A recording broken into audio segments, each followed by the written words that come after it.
அவருக்கு மெசேஜ் கொடுப்பார், நான் ட்ரான்ஸ்லேட் பண்ணுவேன் வில்லேஜ் சர்ச் காங்கிரிகேஷனில். அப்போ அந்த வில்லேஜ் காங்கிரிகேஷனில் ஒரு சர்ச் கட்டியிருந்தாங்க, பெரிய பில்டிங் கட்டியிருந்தாங்க. ஸோ அவங்களுக்கு லட்சக்கணக்கான பணம் தேவைப்படுது, அதை கொண்டு போய் அவருக்கு காமிச்சோம். அப்போ காமிச்சப்போ அவர் சொன்ன ஒரே ஒரு வார்த்தை, why you are spending so much money for this? You go into your houses and worship the Lord. Cell groups will be very powerful. அப்படின்னு ரொம்ப சிம்பிளாக சொல்லிட்டு அவர் பாட்டுக்கு போயிட்டார். செல் குரூப் ப்ரேயர் வந்து ரொம்ப பவர்ஃபுல்லாக அப்படின்னு. ஸோ அதை நீங்கள் ஆரம்பிச்சுட்டு ரொம்ப எங்களுக்கு கேட்குறதுக்கு ரொம்ப மகிழ்ச்சியாக இருக்குது. ஏன்னா ஆண்டவருக்கென்று நம்ம வீட்டை திறந்து கொடுக்குறது ஒரு பெரிய மகிழ்ச்சி, ஒரு பெரிய உற்சாகம் வரும் இல்லையா. எனக்கு 2010 ஒரு பெரிய கார் ஆக்சிடெண்ட் ஆச்சு. ஜெஃப்ரிக்கு தான் விஐடிக்கு அட்மிஷன் போயிருக்கிறோம். கார் மாருதி 800 நான் ட்ரைவ் பண்ணி போயிருக்கிறேன். ஹைவேயில் ஆம்பூர் வெள்ளூர் ஒரு 15 கிலோமீட்டர்ஸ் போனோம்னா லெஃப்ட் வீல் பஸ் ஆச்சு. இந்த பக்கம் பேரிகார்டு இடிச்சிச்சு, ரைட்டில் போச்சு, அந்த பக்கம் பேரிகார்டு இடிச்சிச்சு. கார் அப்ஸ் அண்ட் டவுன் மாறிடுச்சு. 100 மீட்டர்ஸ் போகுது கார் எடுத்துகிட்டு போகுது. பஸ் இருக்கா, நான் ஜெஃப்ரி இருக்கா, இன்னொரு டீச்சர் இருக்கார். எல்லோரும் அப்படியே ஸ்கேட்டிங் ஆகி போகுது. இங்கிலீஷ் மூவி மாதிரி தான் போயிருக்குது. டீச்சர் நெர்சி மட்டும் எஸ்அப்பா எப்படி இருக்கும். அதுக்குள்ளே ஊர் ஜனங்கள்லாம் வந்துட்டாங்க. 108 கூட வந்துடுச்சு. அப்புறம் ஜனங்க காரை திருப்பி உடச்சி எல்லாரையும் வெளியே எழுப்பினாங்க. ஒரே சின்ன காயம் கூட இல்லை எனக்கு, ஜெஃப்ரிக்கு ஒரு சொட்டு ரத்தம் கூட வரல. யூஸ்வலாக ஹைவே ஆக்சிடென்ட்னா ஸ்பாட்லேயே விட்டு தான். அப்போது நாங்களும் அப்படியே மெர்சிக்கு மட்டும்தான் இந்த காலருக்கு ஒரு ஃப்ராக்சர் இருந்துச்சு. ஸோ கடவுள் அப்படி ஒரு லைஃப் கொடுத்தாரு. அப்போது என்னுடைய ஸ்டூடெண்ட்டே ஒருத்தர் பால் சதீஷ்னு பாஸ்டர், அவர் எங்களை வந்து பார்த்து ப்ரேயர் பண்ணப்போ, God has purpose for you to live more. அதனால் open your house and start worshipping God அப்படின்னோட அந்த every 29th day of month நான் இன்வைட் பண்ணி வீட்டிலே வர்ஷிப்பை நான் கூட ஸ்டார்ட் பண்ணோம். இஸ் கிரேஸ் மினிஸ்ட்ரின்னு அது பேர் வச்சோம். அவர் கிருபை ஊழியம் பேர் வச்சு எப்படியும் ஒரு 25-30 பேர் வருவாங்க. ஒரு 7:30க்கு ஆரம்பிச்சோம்னா 8:30 9க்குள்ளே முடிச்சிட்டோம். எல்லா ஒர்க்கும் முடிச்சுட்டு வர மாதிரி அது. ஸோ அந்த பிளஸிங் தான் இன்றைக்கி தலைமுறையாக போயின்னு இருக்குது. ஸோ அப்படி நாங்களும் அதை ப்ராக்டிஸ் பண்ணியிருந்தோம். அது வருஷம் ஒரு ஏறக்குறைய ஒரு 6-7 வருஷமாக போச்சு. அதுக்கப்புறம் அந்த கோவிட் அதுக்கப்புறம் அது அப்படியே கொஞ்சம் கொஞ்சமாக குறைஞ்சிடுச்சு. அதனால் ரொம்ப ஒரு சிறப்பான ஊழியம். You will come very close to God இல்லைங்களா. கண்டிப்பாக கடவுளுடைய பிரசன்னத்தை நீங்கள் ஒவ்வொரு நாளும் உணர்வீர்கள் இல்லையா. எப்பவுமே நம்ம கிறிஸ்டின் ஆட்டிடியூட் என்ன இருக்குதுன்னா, கடவுள் நம்மளுக்கு செய்துனே இருக்கணும். ஏசாமி என்ன செய்கிறார், இது செய்கிறாரா. இன்னைக்கு what God wants us to think is what we are doing for God. நம்ம கடவுளுக்கு என்ன செய்வோம் அப்படின்றது கூட சிந்திக்கணும். ஏன்னா 800 கோடியில் 250 கோடி தான் ஏசாமி ஏற்றுக்கிறான். மீதி பேர் இன்னும் ஏசாமியே ஏற்றுக்கல. காரணம் இந்த 250 கோடியை தான் அவன் பார்த்துருக்குறாங்க. If they are good, they will come to Jesus. If they are not good, then they will not come to Jesus. அப்படிதான் போயிடும். Yeah. So people want us to reflect Jesus in our life. அதை எதிர்பார்க்குறாங்க. Yeah. யோவான் எழுதின புத்தகத்தில் வந்து 13:15 பார்த்தோம்னா ஆண்டவரே தெளிவாக சொல்கிறார், நான் உங்களுக்கு செய்தவர்களை நீங்களும் செய்ய வேண்டும் என்று உங்களுக்கு மாதிரியை வைத்திருக்கிறேன்.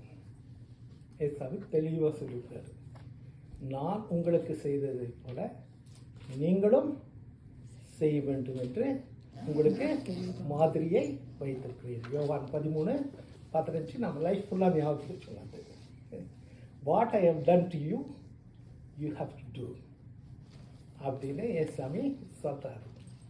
அது எப்போ சொன்னார் அப்படின்னா, ரொம்ப ஒரு டிஃபிகல்ட் சுச்சுவேஷன், அது நம்மளால் செய்ய முடியாது. 12 சீஷனும் வரிசையாக நிற்க வச்சுட்டு கஷ்டப்படல. அந்த மாண்டி தேர்ஸ்டேக்கு முதல் நைட்டு அவங்க காலெல்லாம் கழுவிட்டு அந்த வார்த்தை சொல்கிறார், நான் உங்களுக்கு செய்தது போல நீங்களும் செய்ய வேண்டும் என்று உங்களுக்கு மாதிரி வச்சுருக்கேன் இல்லையா. அவ்வளோ தாழ்மைக்கு போனார். அந்த லெவலுக்கு நம்ம போக முடியாது இல்லைங்களா. அப்போ ஏசாமியுடைய வாழ்க்கை பார்க்கும்போது நிறைய மாதிரி நம்மளுக்கு வச்சுருக்காரு இல்லையா. நிறைய மாதிரி நம்மளுக்கு வச்சுருக்காரு. அன்பு கூறுறதுக்கு எப்படி இருக்கணும், பரிசுத்தமாக இருக்கிறதுக்கு எப்படி இருக்கணும், மன்னிக்கிறது எப்படி இருக்கணும், எப்படி வரிசையாக நிறைய நம்ம ஏசாமியை பற்றி வரிசையாக சொல்லின்னு போயினே இருக்கலாம். ஏன்னா நிறைய மெசேஜ் கேட்டிருக்கோம், நிறைய அவரை பற்றி கற்றுன்னு வந்திருக்கோம் இல்லையா. அதில் ஒரு சிலதாவது நம்ம ஃபாலோ பண்ண முடியுதா அப்படின்றத பார்க்கும்போது அதில் ஒன்று மட்டும் நான் எடுத்துக்கிறேன் இன்றைக்கி. அதாவது ஏசாமியை பற்றி அப்போஸ்தலர் 10:38 என்ன சொல்கிறாருன்னா, அவர் நன்மை செய்கின்றவராகவே சுற்றி திரிந்தார். ஏசாமி எப்படி தான் சுற்றி திரிந்தாரா, எங்கே போனாலும் நன்மை செய்கிறவராக சுற்றி திரிந்தார். ஒருவேளை இன்னைக்கு வாசி கேட்ட அந்த சங்கீத புத்தகத்தில் 14 சங்கீதத்தில் என்ன சொல்கிறது, என்ன சொல்கிறாங்க, நன்மை செய்கிறவன் ஒருவனாகிலும் இந்த உலகத்தில் இல்லை அப்படின்னு சங்கீதக்காரங்க எழுதி வச்சுருப்பான். அப்போ ஏசாமி பிசாசு தட்டினார், நிறைய வியாதியஸ்தர்களை குணமாக்கினார் அப்படின்னு சொல்லி தான் அந்த வார்த்தையை என்ன சொல்லியிருப்பார், அவர் நன்மை செய்கின்றவராகவே சுற்றி தருகிறார். ஏன் பொதுவாகவே கிறிஸ்டியன்ஸ் நாம என்ன செய்வாங்க, நன்மை செய்கிறவங்க எதிர்பார்ப்பாங்க இல்லைங்களா. அப்போ நன்மையை நம்ம நன்மை செய்தாவே யாரை ரிஃப்ளெக்ட் பண்ணுவோம், நம்ம ஏசாமியை ரிஃப்ளெக்ட் பண்ணுவோம் இல்லையா. நீதிமொழிகள் புத்தகம் 3:27 பார்த்தோம்னா, நன்மை செய்ய ஒரு காலம் உண்டு, ஒரு திராணி உண்டு. அந்த நன்மை செய்ய காலம் கடந்து போவதற்கு முன் நன்மை செய்ய, நன்மை செய்யறதுக்கு கூட ஒரு பீரியட் கொடுத்துருக்காரு. நன்மை செய்வதற்கு ஒரு திராணி இருக்கும்போதே நீங்கள் நன்மை செய்ய வேண்டியவர்களுக்கு நன்மை செய்ய வேண்டும். நீதிமொழிகள் 3:27 இருக்குதுங்களா, படிங்க. நன்மை செய்யும்படி உனக்கு திராணி இருக்கும்போது அதை செய்யத்தக்கவர்களுக்கு செய்யாமல் இராது. there is a period. எவ்வளோக்கும் ஒரு பீரியட் கொடுத்துருப்பாங்க இல்லைங்களா. ஒரு காலகட்டத்தில் தான் ஒரு நன்மையை நம்ம செய்ய முடியும். பட் நாங்கள்லாம் ஸ்கூல் டீச்சர்ஸ்னால் திருப்பி இப்போ போய் உட்காந்து நாங்கள் ஸ்கூலுக்கு நன்மை செய்கிறோம்னா போகவே இருந்தோம். எனக்கு ஏற்கனவே எனக்கு இருக்கிறாங்க, நீ இருக்கிற காலத்தில் விட்டுட்டு இப்போ ஏன் வரைங்க அப்படின்னு இல்லைங்களா. நாங்கள் ஸ்டூடெண்ட்ஸ் கூட இருந்ததுனால எப்போவுமே நான் 10th 11th 12th ஸ்டூடெண்ட்ஸ் சொல்லுவேன், day if at all you want to help your father and mother, this is the year you should help. இந்த வருஷம் தானே நீங்கள் ஹெல்ப் பண்ணணும் உங்கள் அப்பா அம்மாவுக்கு. நீ 498 மார்க் 500க்கு எடுத்துட்டீங்கன்னா உங்கள் வீட்டுக்கு கதவு தட்டு வேண்டாம் எல்லாம். அது க்ரீன் பார்க் ஸ்கூலாகட்டும், எஸ்ஆர்பி ஸ்கூலாகட்டும், எந்த டான்பாஸ்கோ ஸ்கூலாகட்டும், வீட்டு கதவு தட்டி உனக்கு ஃப்ரீ ட்ரெஸ்ஸு, யூனிஃபார்ம் ஃப்ரீ, அடுத்தது ஹாஸ்டல் ஃப்ரீ, ஃபீஸ் ஃப்ரீ, எல்லாம் ஃப்ரீயாக கொடுப்போம். உங்கள் அப்பா அம்மா எவ்வளோ ஃப்ரீ ஆகிடுவாங்க. போய் அட்மிஷன் கூட தேவை வந்த உடனே கிடைக்கும் அப்படின்னு அந்த காலகட்டத்திலேயே நீங்கள் பேரண்ட்ஸ்க்கு நீங்கள் ஹெல்ப் பண்ணணும் அப்படின்றத சொல்லுவேன். அப்போ ஏசாமி உலகத்தில் வந்தப்போ அவர் நன்மை செய்து கொண்டே இருந்தார் இல்லைங்களா. ஒருவேளை யாக்கோபு 4:17 எடுத்து பார்த்தோம்னா, யாக்கோபு 4:17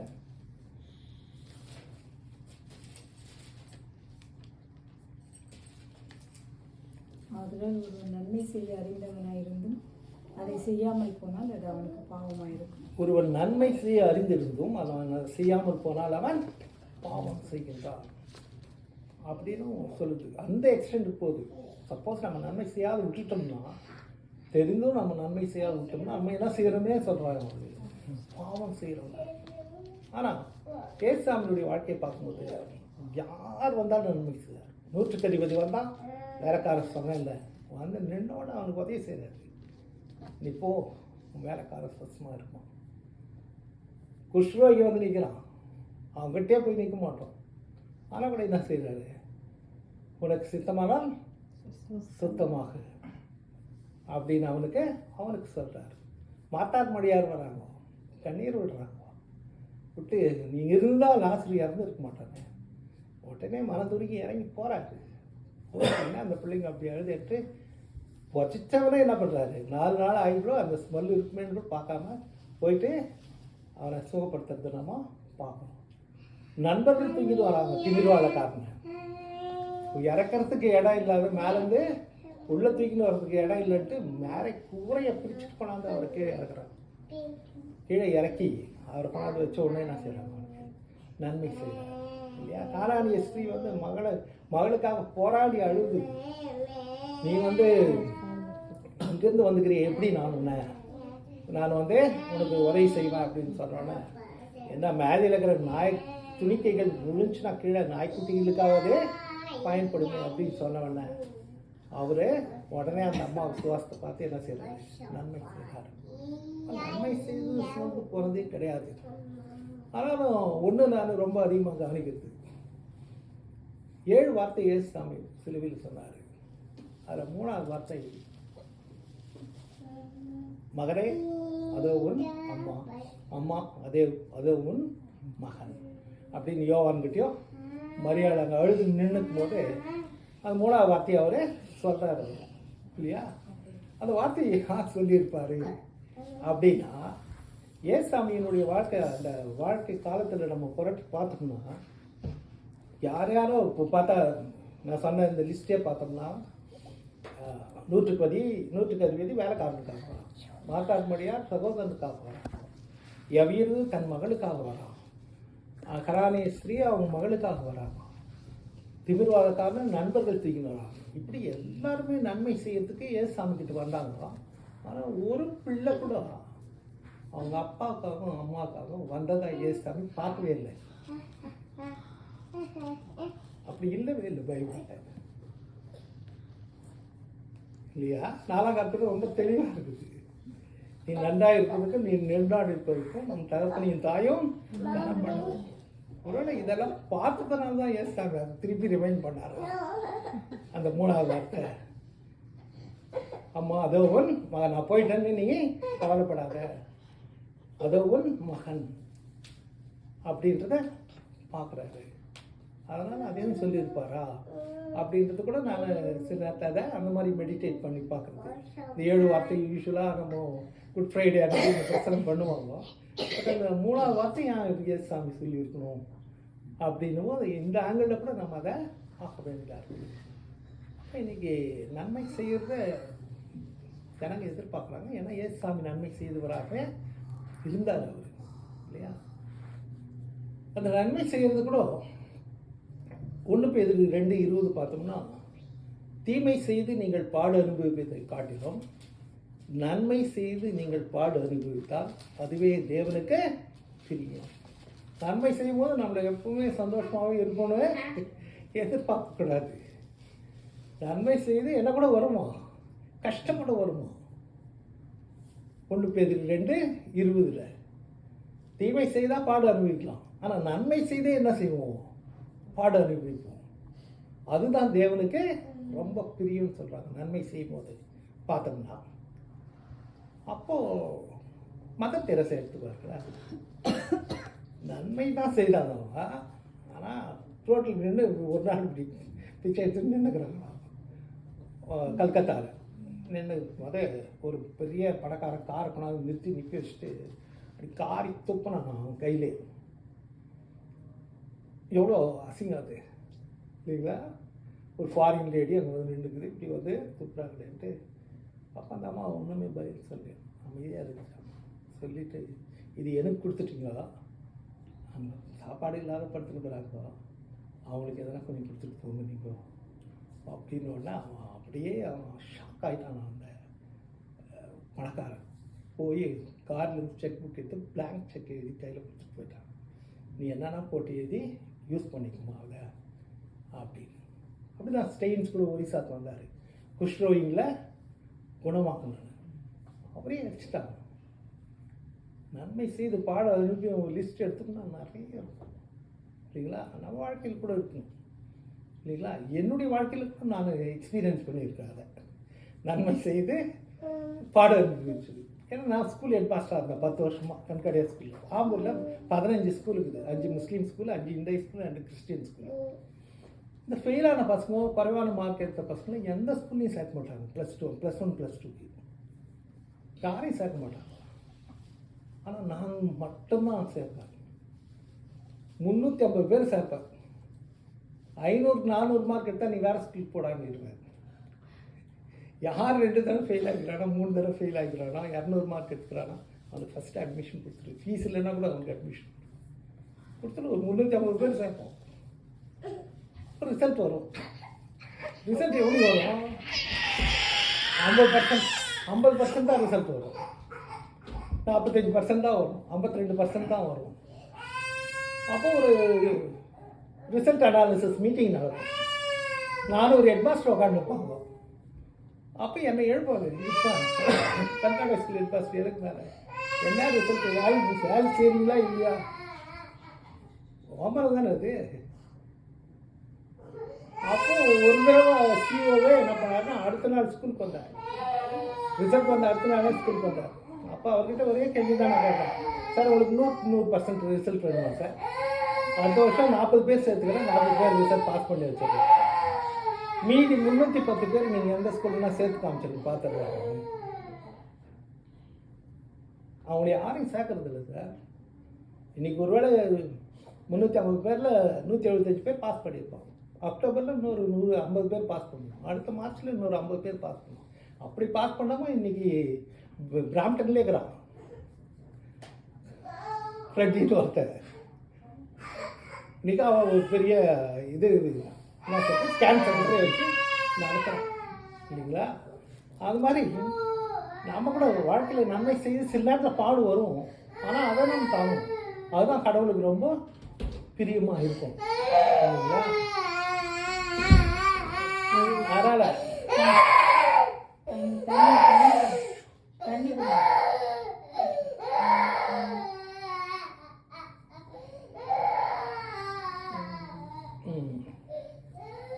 ஆனால் நன்மை செய்கிறது கடவுள் சொல்லிட்டாரு நம்ம செய்யறதில்ல, அது செல்ஃபிஷாக தான் செய்யணும். நன்மை செய்கிறதுக்கு நம்ம எப்படி செல்ஃபிஷாக தான் செய்யணும். ஏன்னா மத்தேயு 25:35 கடைசி வார்த்தை ஃபஸ்ட்டாக முடிச்சுக்கலாம். மத்தேயு 25:35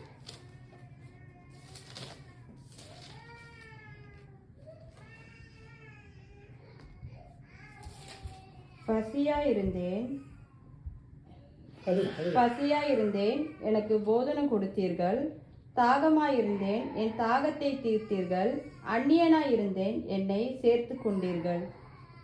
அடுத்தது அது போதும் அவ்வளோதான் இல்லைங்களா? இது எப்போ சொல்கிறாருன்னா, these are the words that are going to be said by God on the day of judgment. நியாயத்தீர்ப்பு நாளில் மக்களை 2ஆக பிரித்து நிற்க வைக்க போகிறாரு. அப்போ நன்மை செய்தவங்களெல்லாம் எங்கே இருக்க போகிறாங்க? ரைட்டில் இருக்க போகிறாங்க.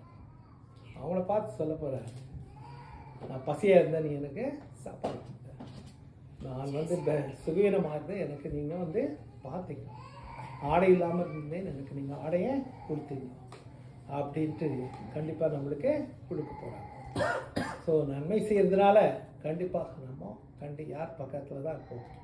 ஆண்டவருடைய கண்டிப்பாக இருப்போம்.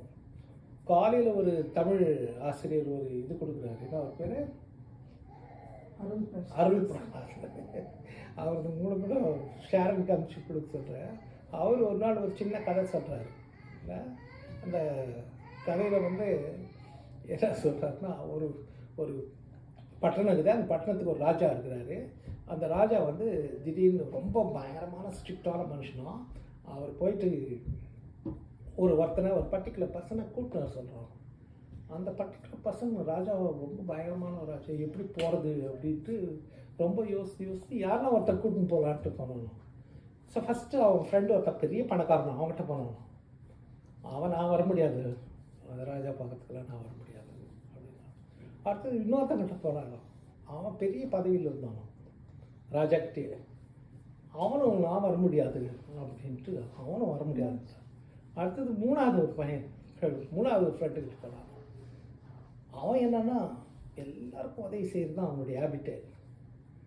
அப்போது அவன் மட்டும் வா பார்க்கலாம் போயிட்டு ராஜாவை அப்படின்னு சொல்லிட்டு அந்த கையை சொல்லிட்டு அவர் சொல்கிறாரு, நம்ம ஏஸ் ராஜாவை பார்க்கணுன்னா நம்ம பணம் வராது, நம்ம பதவி வராது, நம்ம என்ன நன்மை செய்கிறோமோ அந்த நன்மை தான் நம்ம யார்கிட்ட கொண்டு போய் நிறுத்துவோம், ஏசாமி கிட்ட போய் நிறுத்துவோம் அப்படின்னு அந்த நன்மை செய்கின்ற பணி அவரே உயர்த்தி அந்த கலம்பூர்மா கூட சொல்லியிருக்காரு. அதனால் நம்ம அந்த ப்ராக்டிஸ்க்கு வந்துடணும் இல்லைங்களா? ஸோ அந்த யோவான் 15:13 ஞாபகத்தில் இருக்கணும். நான் உங்களுக்கு செய்தது போல நீங்களும் செய்ய வேண்டும் என்று உங்களுக்கு மாதிரியே வைத்திருக்கிறேன். நிறையா சொல்லணும் போகலாம் இதில் ஏசாமி பற்றி. இன்றைக்கி இது மட்டும்தான், நன்மை செய்வதற்கு சொந்து போகாதீர்கள் என்ற நிருபத்தில் கூட நம்ம படிக்கலாம். So let us do good and reflect Lord Jesus Christ in our life. எப்பப்போ வாய்ப்பு கிடைக்குதோ அப்போல்லாம் செய்திடலாம் இல்லைங்களா? God bless you.